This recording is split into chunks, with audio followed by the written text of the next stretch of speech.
Good evening, everybody. Thank you so much for being here. It's so good to see such familiar faces and new faces. Thank you for coming to a night of hope here at Holy Family. Holy Family is so special to Dillon and myself. Dillon got baptized here last year, and we actually got married here last month. And so we're so happy. Thank you. We're so grateful that our first event in Syracuse is at this church and that you all are here with us. Hope Not Nope was released in March. And since then, we've hosted events in Los Angeles. We did a Midwest tour. And we also have had multiple podcasts. We've been on Bridge Street Morning Show, and we've been on SiriusXM. And we're so grateful for the rising of Hope Not Nope throughout the country. Tonight, you're going to hear from Dr. Dillon Caswell in just a little bit, and after we will have, yes, his mom is VIP, in case anyone was wondering. And after, the book signing and merchandise will still be available in the back of the church, and so if you weren't able to get your book signed on the way in, books, t-shirts, everything's available in the back, and Dillon will be available for book signing after the talk. Dr. Dillon Caswell is an author and adjunct professor at Syracuse, at Upstate Medical. Syracuse is so special to us because Dillon's from Syracuse. He grew up in Cato, New York. He went to OCC, Syracuse, and went to Upstate Medical, where, again, now he's adjunct professor and author. He's a CrossFit athlete and my husband, as I mentioned. And we joke around and say that Dillon is a recovering physical therapist. And the reason we say that he's a recovering physical therapist is because of his unique way that he works with clients from all walks of life, all ages. The way that he does his performance and hope coaching is just so unique. And so we say it's recovering for that specific reason. And so tonight we have so much hope for you, and Dillon's going to share so many exciting things. And so I just ask that your hearts and your minds be opened as we watch this video and then welcome Dr. Dillon Caswell.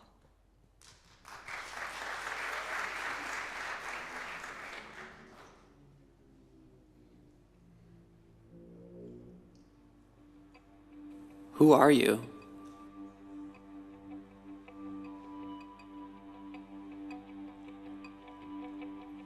Is it who you desire to be? Who you were intended to be? What or who got in the way of you becoming that person?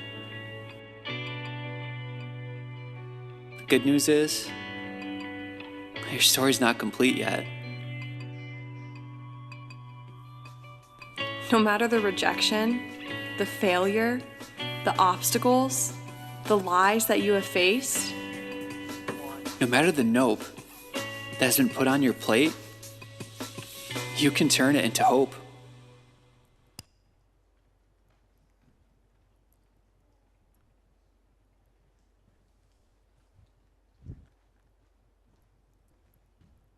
Wow, thank you everyone for being here tonight.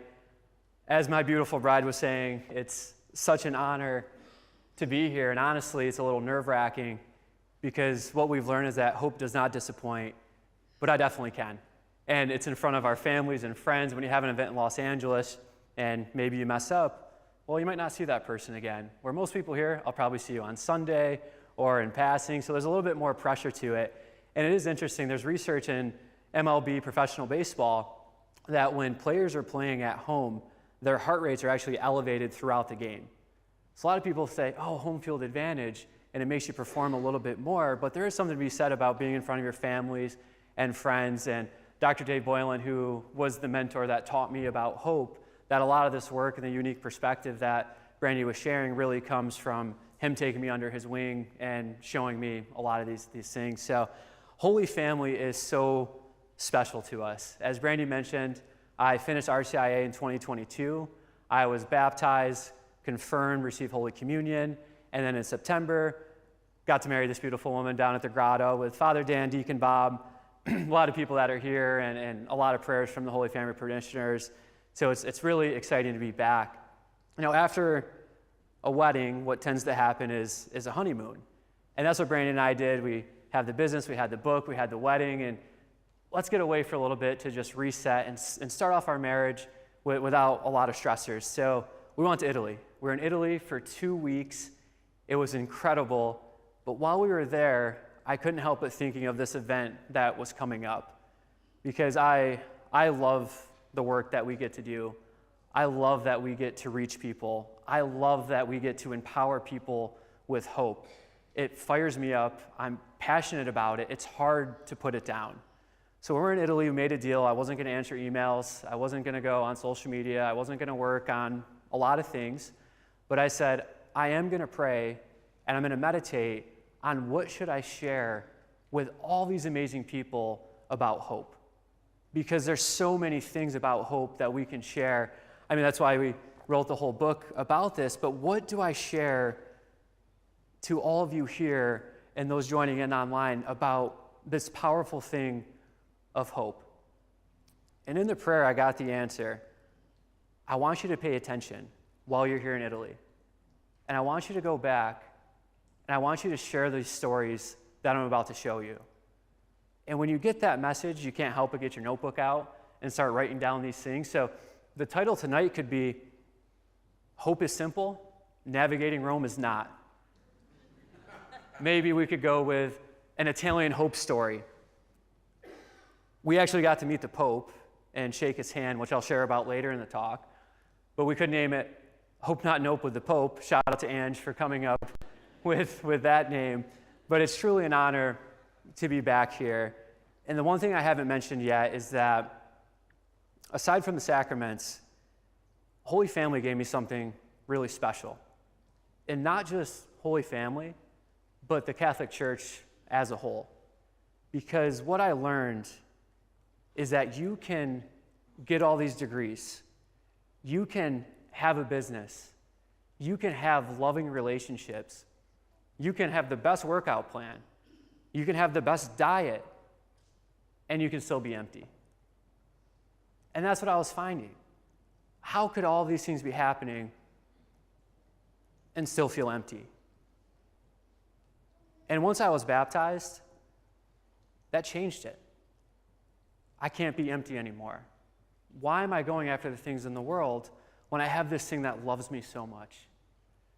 And what excites me about that is that that's available to every single person. No matter your background, no matter your resources, no matter where you're from, this thing is available to you. So it's exciting to be back here and to talk about hope. We actually have 3 talking points tonight. And my biggest hope, and our biggest hope, is that you leave here feeling inspired. You leave here feeling empowered, knowing that you too can persevere and you can reach this idea and this fulfilled being of being whole. And to do that, we have 3 talking points. These 3 talking points are going to be learning about high tides and low tides. It's going to be about underwater caves. And it's going to be meeting Pope Francis. But before I get into that, I thought we were here for hope. What is hope? Well, our mission is to empower hope to those that have been plagued by nope. And to get there, we first have to understand what is nope. Nope, summed up, is the rejection, the misinformation, all the things that we start to collect that tempt us into believing that we're not loved, that we're not whole, that we're not seen, that we don't belong, that we're not enough, that we're not worthy. That's summed up as our nope. And before we get to hope, we want to set some basic science principles that we're going to use throughout the talk. And before that, I want to use this quote here by Pope Francis because I think it's incredibly powerful. To be properly informed, to be helped to understand situations based on scientific data and not fake news is a human right. I'll read that one more time. To be properly informed, to be helped to understand situations based on scientific data and not fake news is a human right. I'm afraid to say that this right is being violated daily, all the way from wellness detoxes up into things happening in operating rooms, everything in between. This right is being violated. We don't know anymore what is good information. We don't know anymore what is trusted sources. There's so many agendas, so many things at our disposal. You can type something into Google, and within 0.0014 seconds, you get a list of responses, and then you have to filter through it to try to figure out, is this credible? Should I be believing this, or should I not be believing this? And I'm not going to go too far into that because, honestly, I could spend the rest of the night talking on these different things that are out there in this golden age of misinformation that we're in. But we're not going to do that. We're going to keep moving. Basic scientific principles we want to establish. The law of conservation of energy and Newton's third law. The law of conservation of energy states that we cannot create or destroy energy. We can only transform and replace it. So scientifically, we have potential energy and we have kinetic energy. All we can do is transform the potential energy into kinetic energy. We can transform the kinetic energy into potential energy. But we cannot create energy on our own. We can just replace it and we can transform it. To that point, anything that's created is never actually new. It's something that's already existed. Couple examples here: peanut butter and chocolate. Reese's peanut butter cup. Chicken wings, pizza. Chicken wing pizza. All I have is food examples. I'm sure there's a lot of other ones that are out there. But you can see that we are not able to create on our own. We might be able to partake in it, but our ability to partake in it is the ability to replace and transform that energy. Newton's third law. Newton's third law states that for every action, there's an opposite and equal reaction. What excites me about that statement, about these two principles, we can't just get rid of hope. We can't just destroy nope. We can't just destroy the rejection and the suffering and all the adversity that you faced. But we can transform it. We can take that nope and transform it into hope. And from Newton's third law, if you've been through a lot of nope, if you're suffering, we have an opposite and equal reaction waiting for you on the other side called hope. So what is hope?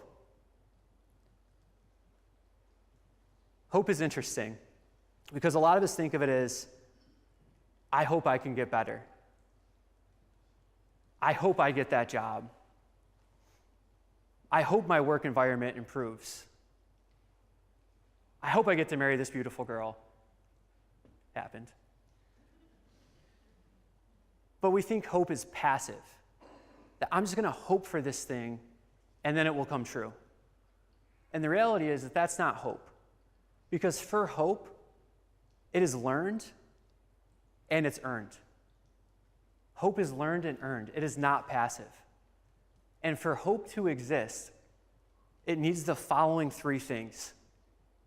It needs self-agency, it needs a framework, and it needs goals. For hope to exist, it needs self-agency, it needs goals, and it needs a framework. Hope is not passive. Hope is learned and earned. So we're going to stick with the science here for just a little bit. And we're going to learn about high tides and low tides. When I learned this, I'll admit it blew my mind because it was not what I learned in science growing up. We see a high tide, and what do we perceive? We perceive that water is coming up onto the coastline, and then the water goes away from the coastline during low tide. What's actually happening, we have the sun, we have the earth that rotates around the sun, and we have the moon that rotates around the earth.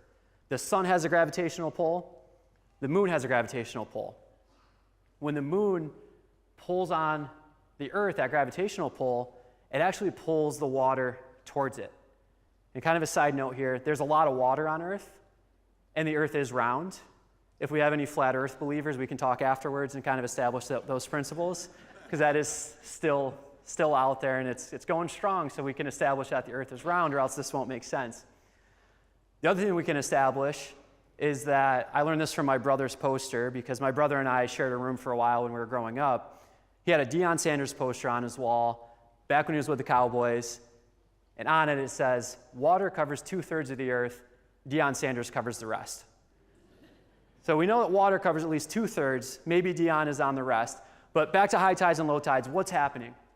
As the moon is coming around, it has a gravitational pull, and it creates a bulge in the water. As it creates the bulge, the land masses start to rotate into the bulge. So what's happening is our Earth is rotating in and out of the bulge.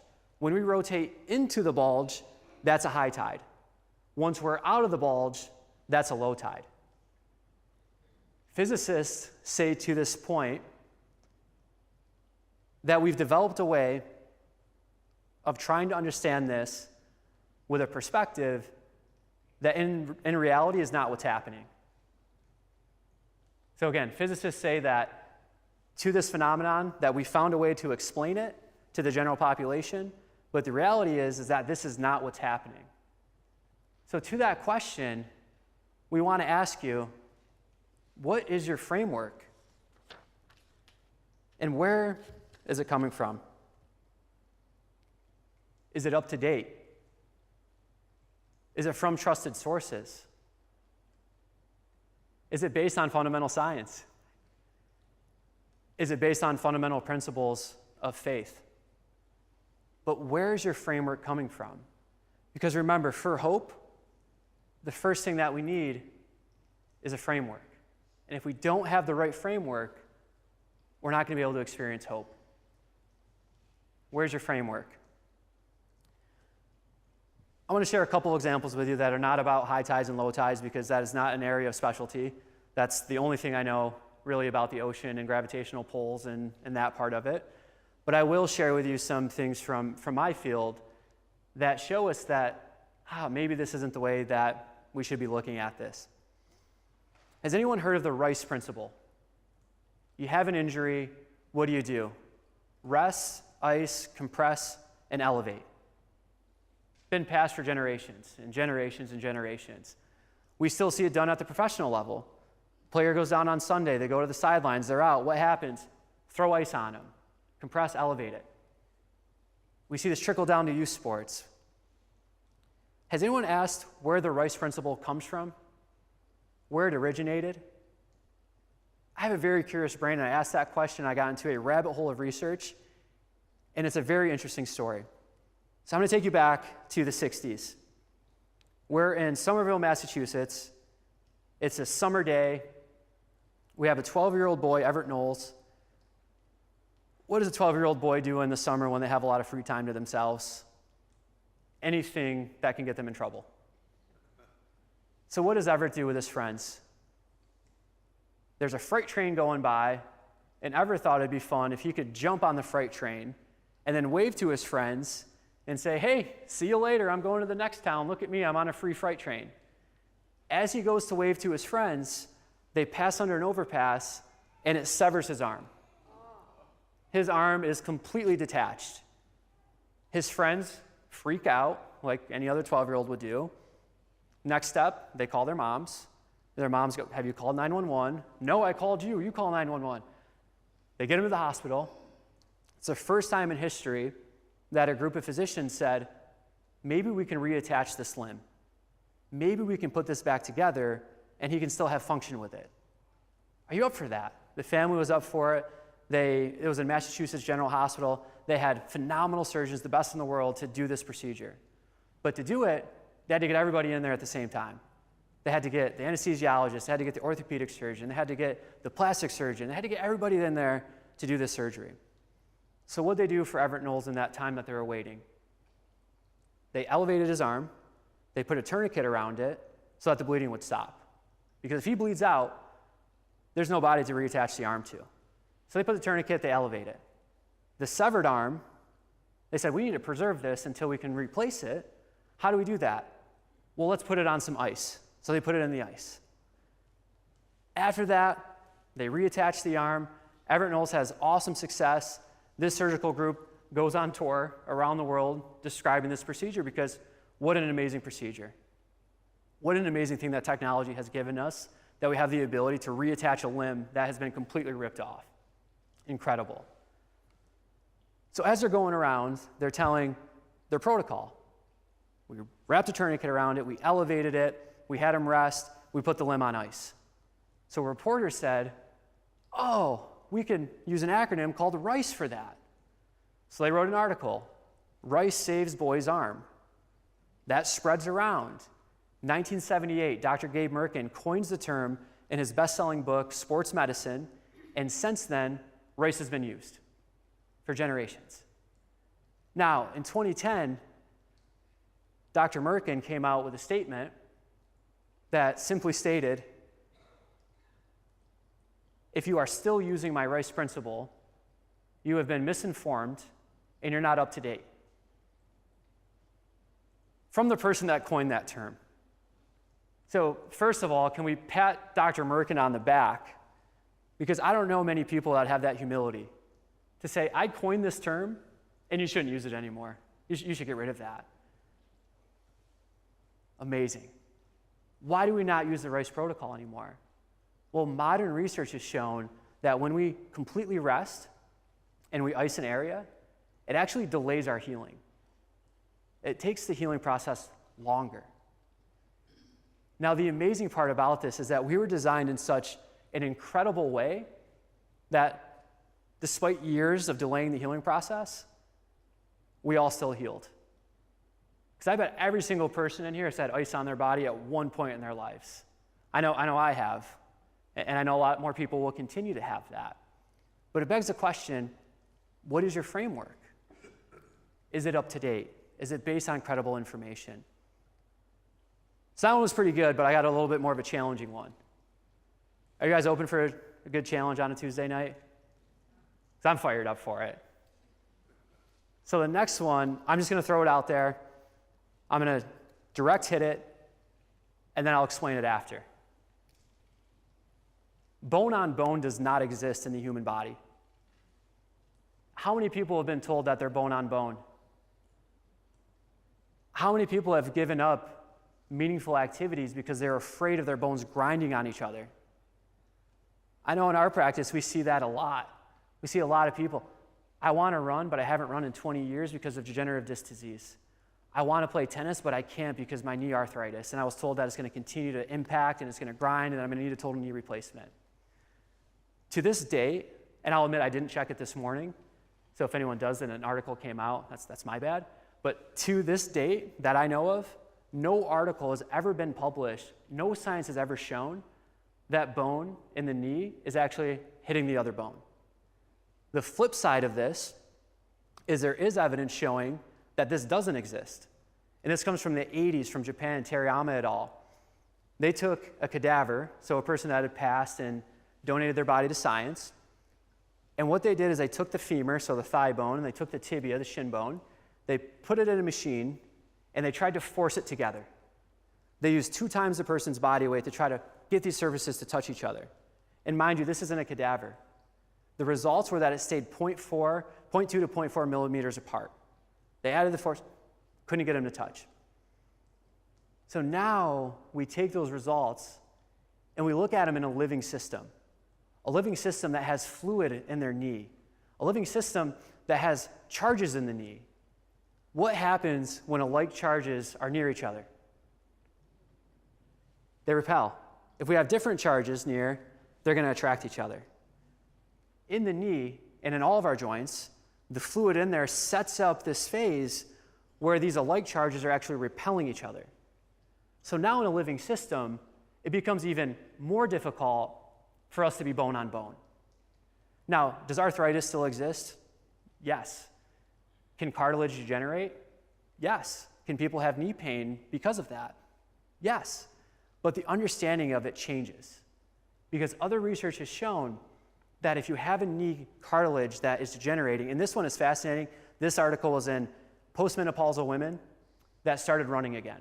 They graded exposure, got them running again, they actually showed that their cartilage naturally regenerated itself when they started adding impact into it. So there's a lot of things that can be done. There's a lot of hope that can be had if we have the right framework. So I want you to ask yourself, what is my framework? And where is it coming from? All right, point 2. Caves in Capri. Italy, we got a boot. We have an island that's off the boot, not Sicily or Sicilia, but it's a little bit more north, this beautiful island of Capri. Brandy and I on our honeymoon said, we want to go to this island. 1, it's a beautiful island. 2, it's Kobe Bryant's favorite place in Italy. And big basketball fans, big Kobe fans, we need to go to this island just to say that we went to it because Kobe was here. Kobe grew up in Italy. Just interesting fun fact. All of his daughters are named after Italian names, and his youngest daughter, Coco, is actually named after this island of Capri. So Brandy and I said, we're going to go to this island. We're going to go visit these caves. That was a big goal that we had on the honeymoon. I said in the beginning, the honeymoon was eventful. There's a lot of things that happen. There's a lot of great pictures, but there's not a lot of stories behind these pictures. So I'm going to share quick stories with you. Navigating Italy is very difficult when you speak English and people think that you're Italian. So many people kept speaking Italian to us, and we kept saying, we are American, and they said, no, you're not, and continued to speak Italian to us. We said, we still don't know where we're going. We don't know what train we're supposed to get on. We don't know what ferry we're supposed to get on, so it was difficult to get to this island. But we ended up getting on the ferry. The ferry, we missed the first ferry. We got on the second one, and we had a boat tour scheduled. We get to the island. We're like, wow, we're half an hour late. We still have an hour and a half left on the boat tour. Maybe they'll just take us out for this hour and a half. But we have to find Francesco, and he's at dock 23. I'm a new husband. My wife has this goal of going to this island and doing this boat tour. This is my time to sacrifice. This is my time to show up. This is my time to show her, I got this. So I'm like, dock 23, Francesco, got it. We're going out for an hour and a half. We're not going to do the whole island. We're just going to do part of it. We're going to come back. It's going to be great. Brandy's like, okay, go for it. So we get off the ferry. I run to the dock, and we get paused because Italy has a Coast Guard. And if you don't have a permit, you're not allowed to go on the dock. Excuse me, Mr. Coast Guard, I need to get to dock 23 to meet Francesco. This lady in line, she goes, I know the man you're looking for. And I'm like, where is he? I need to get to dock 23. And she goes, he's back here in that coffee shop. Go in that coffee shop and ask for Francesco. I'm like, seems sketchy, but all right, I'll do it. So I get into this coffee shop, and it's busy. Italians love espresso. They love cappuccino. This coffee shop is just going off.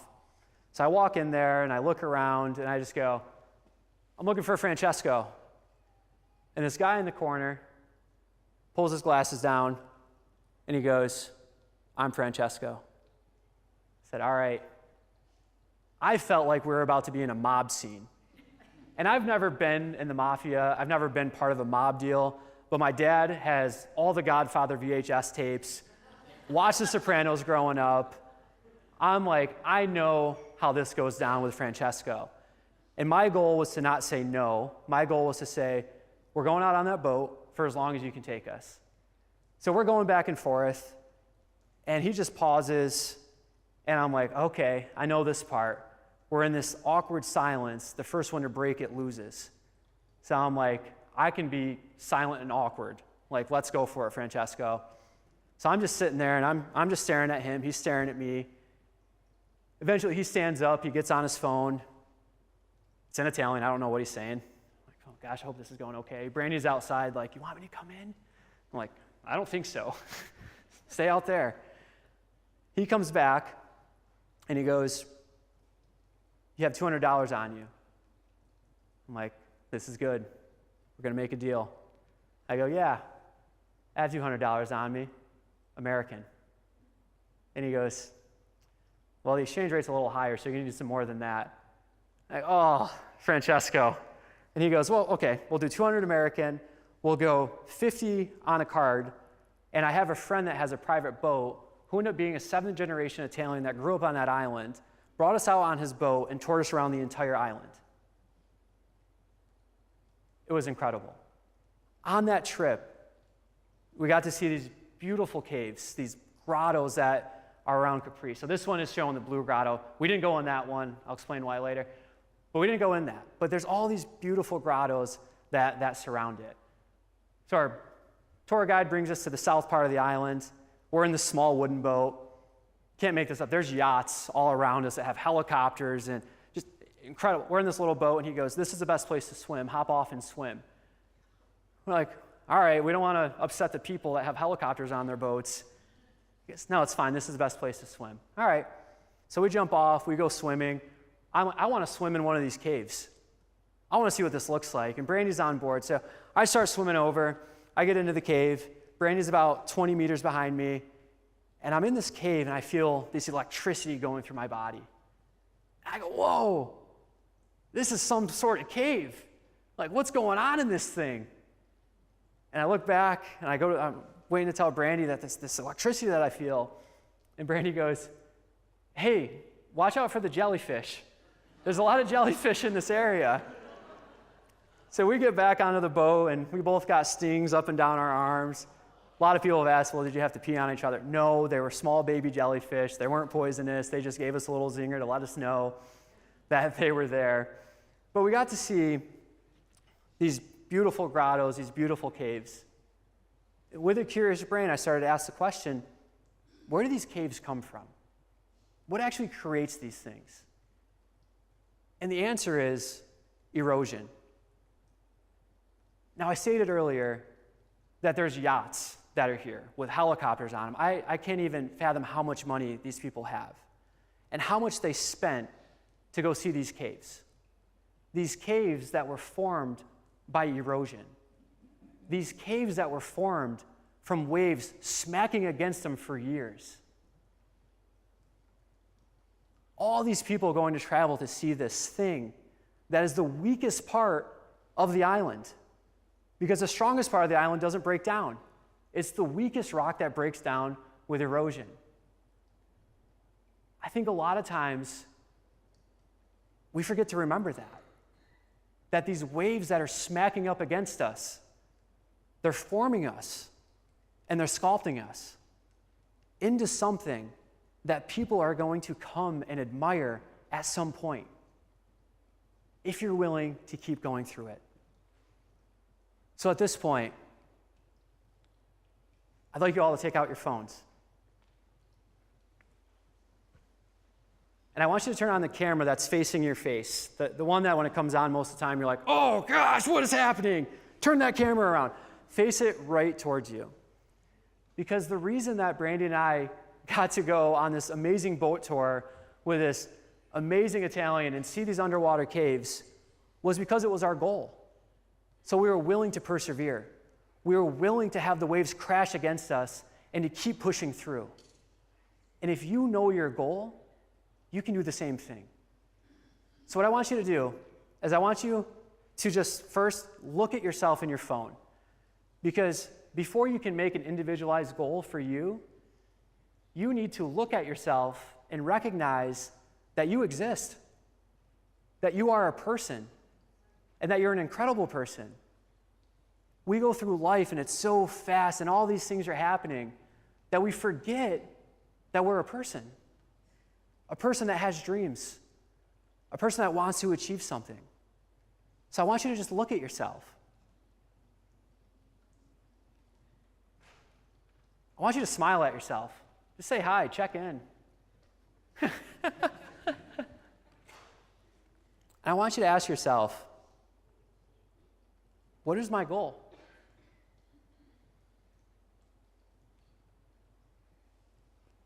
What is it that I want to achieve? What's the legacy that I want to leave?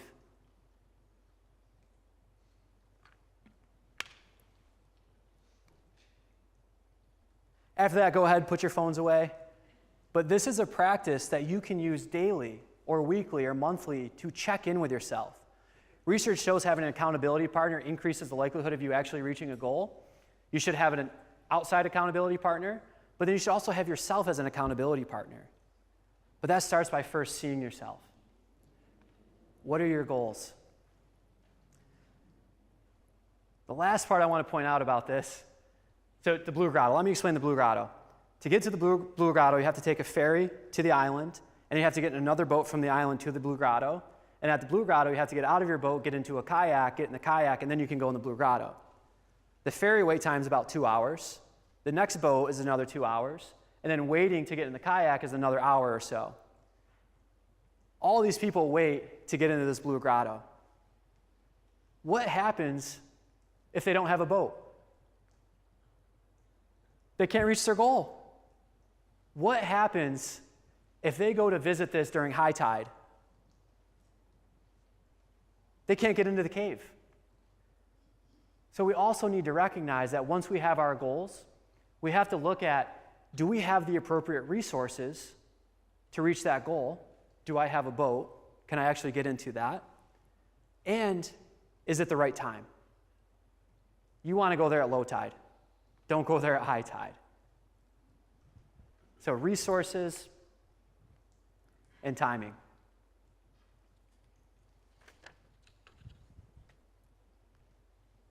Last point from that story before we move on to this last story here is that every plan that we had in Italy did not go smoothly.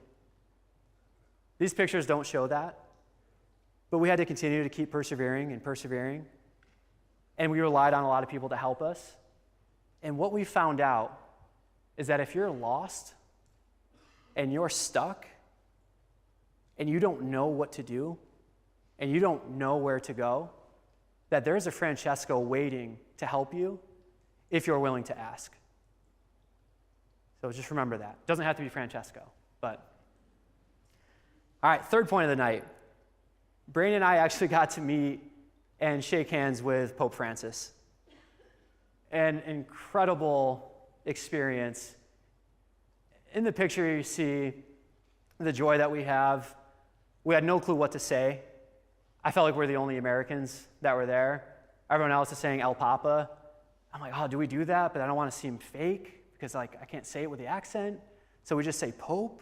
So he comes, we shake his hand. And, hi, Pope, thank you. And then he goes on to Brandy, and Brandy says something. And then he goes, and we're like, well, that was crazy. I don't even know if he knows what we said. But it was a phenomenal experience. This happened Wednesday morning. Let me take you the day before that. We're in the Vatican Museum, or Vatican Square. We were probably there for like 5 or 6 hours, exploring it, but our main goal was to get this golden ticket. Because if we get this golden ticket, we get to get into the Pope audience, and we get in the Pope audience, and we dress nice, we get to go up and meet the Pope. We're searching around the Vatican to find this golden ticket. It's not going well. This security guard said, nope, you have to go here. This security guard said, nope, you have to go over there. We kept going through all these trials. One that I'll share is that one person told us, one of the the Rome police said, you actually have to go talk to the Swiss guard, and the Swiss guard has a golden ticket for you. Are you sure? That guy that has a sword and a staff that's about 8 feet long that hasn't blinked in 2 hours, I'm supposed to ask him for the golden ticket. He goes, yeah, he's the one that has it. Okay, right? Honeymoon, husband pants, sacrifice. I got this. This is going to happen. So I start walking towards the Swiss guard. I'm like, I got this. And Brandy kind of tugs me back, and she goes, I don't think that's right. I don't think you should do that. I'm like, thank you. Thank you so much. Brandy gets back in line for the Vatican. And that's a long line. She gets back in. Brandy goes in. We all need a woman leading us, right? Like, we can't be left to our own, or else trouble happens. Brandy's in the Vatican. I'm still eyeing the Swiss guard. Like, she's doing her thing. I got this. I'm gonna go talk to him. I kept inching a little bit closer. There's a guardrail, and I'm like, maybe I go around that guardrail, and I keep inching. I'm getting more and more nervous. I'm like, what's the worst thing that happens? He hits me with his sword. Don't want that to happen. So I'm waiting, I'm inching, and all of a sudden I see Brandy emerge from this huge audience in the Vatican, just holding this golden ticket up, like it was like Simba on the Lion King. Rafiki's showing this thing to the kingdom. She comes walking down the stairs, and I just go, yes, yes, you got the golden ticket. So she brings that, and we're excited because now we have the resource that we need to meet the Pope on Wednesday. Funny story is our B&B is about 2 miles away from the Vatican, and we had this plan because we had to check out of our B&B to get to our next location, but we're going to meet the Pope and then go to the next place. So we have backpacks, we have our luggage. It's about 80 degrees, working up to 90 degrees. It was very warm there. And we said, we have a plan. We're going to walk. There's luggage storage right near the Vatican. We can drop our bags in there, and we change into our nice clothes, and we get to go meet the Pope because we have this ticket. I'm wearing gym shorts, the button-up shirt, and Nike Metcons. Brandy's wearing gym clothes and her Metcons. And we get to Vatican City, and they extended the gates much further back, so now we couldn't get to the luggage storage until we went through their first line of security. Like, oh, what do we do? What do we do? Like, we have the ticket. We just go. So we go, they take our bags, and they take everything out of it. They wand everything, and we're like, this is good, this is progress, this is progress. We brought jump ropes, they took our jump ropes, bought razors, they took our razors. And we said, whatever, it's worth it, we get to meet the Pope, take our stuff, doesn't matter, get rid of it. And then they give us our bags back. They go, okay, move up to the next level. So that was one line of security. We get to the second level of security. This is more like airport security. Put the bag on the conveyor belt, let it go through. If it beeps, you're out. If not, you're good. We're like, we're fine. They took all of our dangerous stuff. We're good here. So we get through that line, haven't been able to store our luggage, haven't been able to change, so I'm still wearing gym shorts, a button-up shirt with Nike shoes. You can see in this picture, a lot of people don't notice it because Brandy smiles so great and the Pope is there. She's still wearing her Nike Metcons in that picture. So we get through, we get to the third line, and we start making our way to these seats. Now, they have general seating, and then next to the Pope, they have more chairs that you can sit, and that's where newlyweds get to go to get their blessing for their marriage. And Brandy and I said, we belong up there, and we're going to get up there. And the guard said, no, you're not. And he wasn't able to speak much English, but we learned retrospectively it's probably because of what I was wearing. Brandy was able to slip the dress on, so she looked dressed up. I still had gym shorts and a button-up on. No, you don't get to sit next to the Pope wearing gym shorts. So he said, no, you have to go sit over there. And we said, well, we've come as far as we can. Let's head this way. So we head this way, and this guy goes, why do they have their baggage? Why do they have their luggage? We don't know. They told us we could have it. And the guy goes, well, come with me. And Barry and I are like, all right. And we're still like, do you think we can still get up there? I think we can. Let's try it. So they take us into the back of the Vatican, and they actually stored our luggage for us for free. And then I asked them, can I have my bag back? Because I'm going to go change quick because there's a bathroom over there. He's like, yeah, sure. So get the bag, I change, get the bow tie on, tuck my shirt in, get on the nice slacks, change the shoes, put the stuff away. We're walking back out, and Brandon and I both go, we belong up there with the newlyweds. Let's make our hard right turn and just go up there. So we go up there, and the guard that initially rejected us sat us in our seats. Didn't recognize us. Didn't have our bags, we were changed, and he sat us in these seats. So there's a lot of important lessons in there. And the biggest one is self-agency. Self-agency is the idea that actions are self-generated, meaning that you can take control and that you have the ability to respond versus react. Imagine if we yelled at the Swiss Guard, no, you're wrong, we belong to go up there. But instead, we paused and we said, let's respond to the situation and figure out how we can continue to keep moving forward. Self-agency. When we start to react, we really start to develop a victim mentality. I want to share one quick study with you. This is the last study I'll share. It's an important one. they took subjects and they had a makeup artist. The makeup artist put scars on their face. And they said, I want you to go in for this interview. I want you to write down how many times you got rejected in this interview. Before they left the room, another researcher came up and said, I just need to touch up your scar a little bit. And they wiped it off. But the participant didn't know that they wiped it off. So they still thought the scar was on their face while they were getting interviewed. When they came out of the interview, they were asked, how many times were you discriminated because of the scar that's on your face? Their answer was more than 2 pages long. They had no idea that the scar was gone, but they had the victim mentality mindset.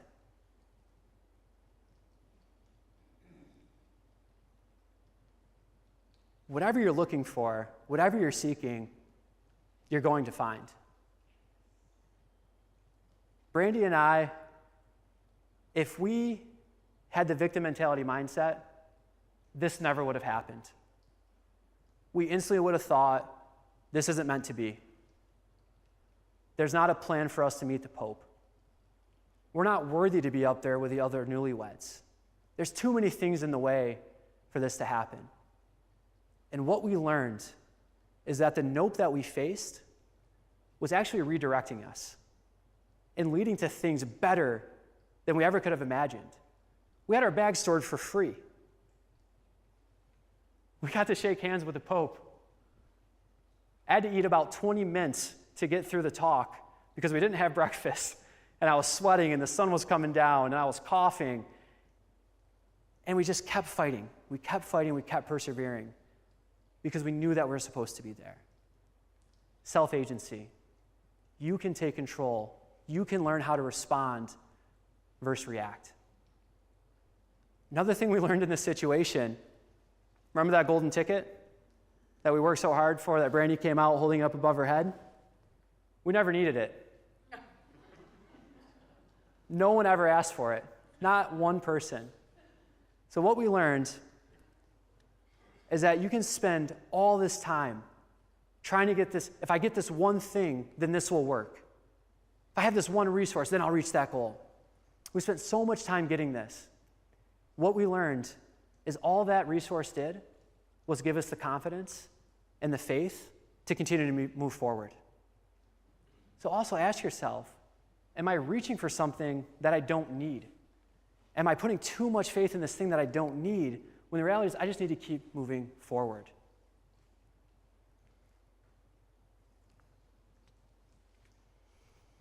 When we practice hope, which is defined as self-agency, goals, and a framework to achieve, we learn to respond versus react, meaning that we know that we can't control everything, but we have a lot more control than we think, especially when it comes to our health, which we now know health means to make whole.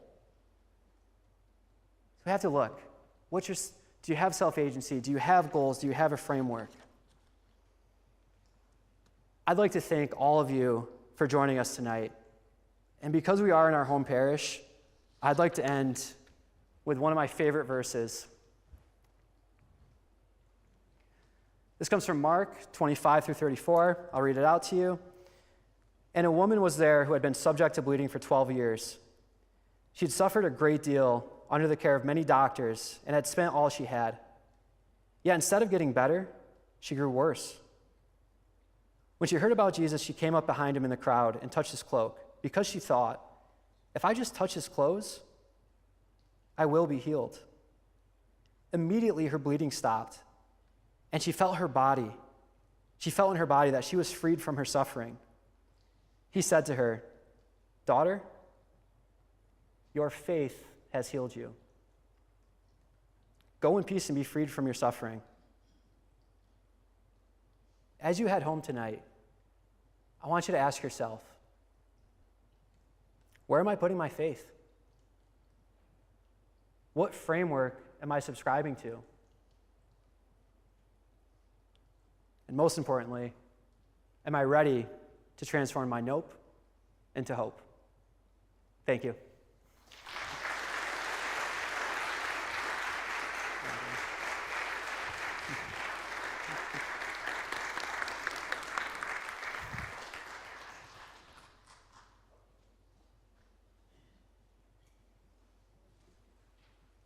Thank you, everybody, for being here tonight and for receiving Dillon so well. He's going to be available again for more of a book signing, and so if you'd like to have your book signed, you can go do that. If you haven't gotten a book yet, or if you're interested in purchasing merchandise, we have shirts, stickers, t-shirts. Those are all on, if you're facing this way, on the left. So the left is the merchandise table, the right will be the book signing. So thank you again for being here, and we're so grateful that you are here.